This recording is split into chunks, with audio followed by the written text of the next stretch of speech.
എങ്കിൽ മറ്റൊരു ശക്തിക്ക് നമ്മെ കീഴ്പ്പെടുത്തുവാനായിട്ട് സാധിക്കുകയില്ല. ഒരു പക്ഷേങ്കിൽ മനുഷ്യൻ്റെ കണ്ണിലുള്ള ഭൗതികമായിട്ടുള്ള പലതും നമുക്ക് നഷ്ടപ്പെട്ടു പോയിരിക്കാം. പക്ഷേ അതിലല്ലല്ലോ ദൈവം പൂർണ്ണമായും വസിക്കുന്നത്. ഞാനും നിങ്ങളുമാകുന്ന ആലയങ്ങളിൽ തന്നെയാണ്.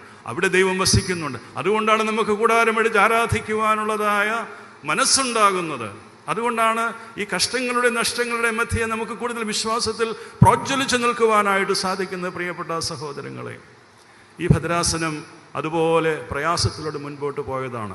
ആ പ്രയാസഘട്ടത്തിലൊക്കെ അഭിമന്യ പിതാവായ മാത്യൂസ് മോർ ഈവാനിയോസ് തിരുമേനി ജനത്തിൻ്റെ ഒപ്പം നിന്നു.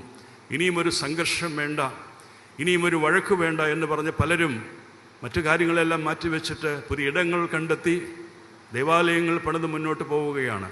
അത് നമുക്ക് മുന്നിലുള്ള ഒരു മാർഗമാണെങ്കിൽ കൂടി നമ്മുടെ അവകാശം വിട്ടുകൊടുക്കുവാൻ നമ്മൾ ഒരിക്കലും തയ്യാറല്ല. അത് നമ്മുടെ അവകാശമാണ്. അതിനുവേണ്ടി നമ്മൾ അവസാനം വരെ പോരാടേണ്ടതാണ്. എന്നതിൽ പോരാടണം. നിയമത്തിൻ്റെ വഴിയിലാണ്, നിയമത്തിൻ്റെ വഴിയിൽ അത് അവസാനിപ്പിക്കണമെന്നുള്ളത് തന്നെയാണ് ആവർത്തിച്ചുള്ളതായ നമ്മളുടെ ആവശ്യമെന്ന് പറയുന്നത്. കേസുകൾ, വ്യവഹാരങ്ങൾ അവസാനിപ്പിക്കാം, ചർച്ചയിലൂടെ പരിഹാരങ്ങൾ കണ്ടെത്താം. ഗവൺമെൻറ് എടുക്കുന്ന ഇനീഷ്യേറ്റീവ് വളരെ അതേ തിരുമേനി, ഇത് നമ്മുടെ അവകാശമാണ്. അവകാശങ്ങൾ ആർക്കും വിട്ടുകൊടുക്കരുത്. അങ്ങ് പറഞ്ഞതുപോലെ പുതിയ പള്ളികൾ വെച്ച് മാറിക്കൊടുക്കണം. നിലവിൽ കൈയടക്കി വെച്ചിരിക്കുന്ന പള്ളികൾ മലങ്കര സഭയ്ക്ക് അവകാശപ്പെട്ടതാണ്. അത് വിട്ടുകൊടുക്കുക തന്നെ വേണം. അങ്ങയുടെ ആഗ്രഹം പോലെ അത് ആത്മാർത്ഥതയുള്ളതാണെങ്കിൽ വ്യവഹാരങ്ങൾ തീർത്തു തന്നെ പോകണം. എന്തിനാ തിരുമേനി ഈ കേസും വഴക്കുമൊക്കെ? ഒരു മേശയ്ക്ക് ചുറ്റുമിരുന്ന് പറഞ്ഞ് അവസാനിപ്പിച്ചൂടെ? ഈ രാജ്യത്തിൻ്റെ പരമോന്നത നീതിപീഠത്തെ ബഹുമാനിക്കുന്നതല്ലേ നല്ലത്? പരമോന്നത നീതിപീഠമായ സുപ്രീം കോടതി വെറുതെ ഒരു ഉത്തരവ് ആർക്കെങ്കിലും കൊടുക്കുമോ? അതും ഫുൾ കോർട്ട്. അവർ എല്ലാ വശവും പഠിച്ചതിന് ശേഷമല്ലേ 2017 അന്തിമ വിധി പുറപ്പെടുവിച്ചത്. ആ വിധി നിങ്ങൾക്കെതിരായപ്പോൾ അതിനെ അംഗീകരിക്കാൻ ബുദ്ധിമുട്ട്. അത് അനുകൂലമായിരുന്നെങ്കിലോ 2 കൈ നീട്ടി സ്വീകരിച്ചേനെ, അംഗീകരിച്ചേനെ. അല്ലേ തിരുമേനി? മലങ്കര ഓർത്തഡോക്സ് സഭ ചെയ്ത അപരാധം എന്താ?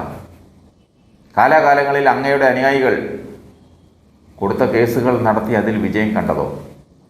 തിരുമേനി ഒന്ന് ആലോചിച്ച് നോക്കി. മലങ്കര സഭയെ കേസുകളിലേക്ക് വലിച്ചഴിച്ച് അനാവശ്യമായ തർക്കങ്ങൾ ഉന്നയിച്ച് കോടതി കയറ്റിയതെല്ലാം അങ്ങ് ഉൾപ്പെടുന്ന വിഭാഗമല്ലേ? മലങ്കര സഭയെ എപ്പോഴും ഉപദ്രവിച്ചിട്ടുള്ളത് സഹോദരി സഭകളിൽ നിന്നും പരാജയപ്പെട്ട ഭാഗത്തു നിന്നും മാത്രമാണ്. പിന്നെ വിധി നടപ്പിലാക്കാൻ നിയമവഴി തേടിയതും അങ്ങയുടെ കാഴ്ചപ്പാടിൽ തെറ്റാണ്. വിധികൾ ഒടിച്ചു മടക്കി പോക്കറ്റിൽ വെച്ചുകൊണ്ട് നടക്കാനാണോ? അത് നടപ്പിലാക്കുന്നത് കുറ്റകരമാണോ തിരുമേനി? അതുകൊണ്ട് ഇനിയും വൈകിട്ടില്ല. കോടതി വിധി അംഗീകരിച്ച് രണ്ട് സഭകളായി, സഹോദരി സഭകളായി മുന്നോട്ട് പോകണമെന്നാണ് അങ്ങയുടെ ആഗ്രഹമെങ്കിൽ അങ്ങനെ തന്നെ പോകണം. ഒരു വാശിയുടെ പുറത്ത് കൈയടക്കി വെച്ചതെല്ലാം വിട്ടുകൊടുക്കണം. 1 നൂറ്റാണ്ടിലധികം ആയില്ലേ ഈ കേസും വഴക്കുമൊക്കെ? അന്നു മുതൽ നീണ്ടു നിൽക്കുന്ന ഈ തർക്കം വിശ്വാസത്തിൻ്റെ പേരിലല്ലല്ലോ, കേവലം സിവിൽ തർക്കമല്ലേ? വിധി സമാധാനമായി നടപ്പാക്കാതിരിക്കാൻ എന്തെല്ലാം നാടകങ്ങളും തന്ത്രങ്ങളുമാണ് അങ്ങും കൂട്ടരും കാട്ടിക്കൂട്ടിയത്. ക്രൈസ്തവ സമൂഹത്തിന് തന്നെ അപമാനമായി സ്ത്രീകളെ ആയുധമാക്കി പുരപ്പുറത്ത് ആത്മഹത്യാ നാടകം വരെ അരങ്ങേറിയില്ലേ തിരുമേനി? ആത്മഹത്യ ഏത് കൂതാശയിൽപ്പെട്ടതാണ് തിരുമേനി? വിശ്വാസികളെ ആരെയും സുപ്രീം കോടതി വിലക്കിയിട്ടില്ല. പള്ളി ഭരണം നടത്തുന്നത് വിശ്വാസികൾ തന്നെയാണ്. തർക്കത്തിൻ്റെ പേരിൽ നാട്ടിൽ നടക്കുന്ന സംഘർഷം മുഴുവൻ പള്ളികൾ വിട്ടുതരുന്നതിന് തടസ്സം നിൽക്കുന്നതാണ് അല്ലേ? അങ്ങൊരു കാര്യം മനസ്സിലാക്കണം. ക്രിസ്തീയ മാർഗത്തിൽ അത് പരിഹരിക്കാൻ സാധിക്കാതെ വന്നപ്പോൾ ആരാണ് വിഷയം കോടതിയിൽ എത്തിച്ചതെന്ന്? കീഴ്ക്കോടതികൾ മുതൽ രാജ്യത്തെ പരമോന്നത നീതിപീഠം വരെ കേസുകൾ ഒന്നിലധികം തവണ കേൾക്കുന്ന സാഹചര്യം ഉണ്ടാക്കിയത് ആരാണെന്ന് ഒരു ആത്മപരിശോധന നടത്തിയിട്ട് മൈക്കിന് മുന്നിൽ നിന്ന് ഇങ്ങനെയൊക്കെ പറയുന്നത് നല്ലതായിരിക്കും.